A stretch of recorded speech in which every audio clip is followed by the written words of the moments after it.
দুই কন্যার বাবা আমি যখন এই সমস্ত ঘটনাগুলো ঘটে আমি খুবই শঙ্কিত এবং আমি খুবই ফ্রাস্ট্রেটেড। আসলে আইন শৃঙ্খলা বলতে যা বোঝায় সেটা তো চর্চাটা বেশ কিছুদিন ধরে অনুপস্থিত আছে। সুন্দর বাংলাদেশ চাই, একটা শান্তির বাংলাদেশ চাই।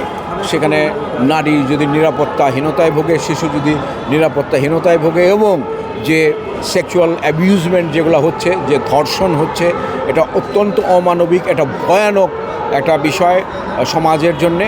এটার প্রতিকার চাই, যেহেতু তারা রাষ্ট্রের দায়িত্ব নিয়েছেন, তারা সমাজের দায়িত্ব নিয়েছেন।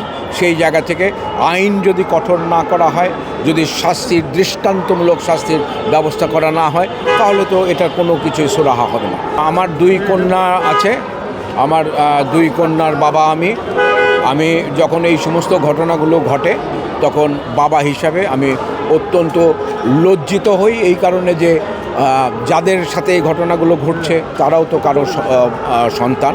সেই বাবা মার কথা আমার মনে হয় যে তার মানসিক অবস্থাটা তখন কী ঘটছে। আমি খুবই শঙ্কিত এবং খুবই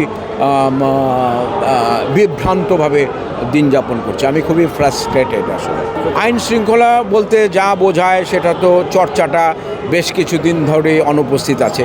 যদি আইন শৃঙ্খলার বা আইন প্রয়োগকারী সংস্থা যদি ঠিকমতো কাজ করত এবং এখানে যে ধর্ষণের বিষয়টা সেটা তো আর আজকে নতুন না, এখন ভয়াবহ মহামারী আকারে এটা দেখা যাচ্ছে, কিন্তু আগেও এটা ঘটেছে। সেই ক্ষেত্রে শাস্তির যে সর্বোচ্চ শাস্তি বা দৃষ্টান্তমূলক শাস্তির যদি বিধান থাকতো, সেটা আইন মন্ত্রণালয় যদি করত, পার্লামেন্ট যদি সেটা করত, আইনটা পাশ করত, তাহলে তো আর দৃষ্টান্তমূলক শাস্তির ভয়ে তো অনেক কিছুই থেকে বিরত থাকতো। কিন্তু সেটা যেহেতু হয়নি, এখন এই সরকার রাষ্ট্রীয় সংস্কারের দায়িত্ব নিয়েছে।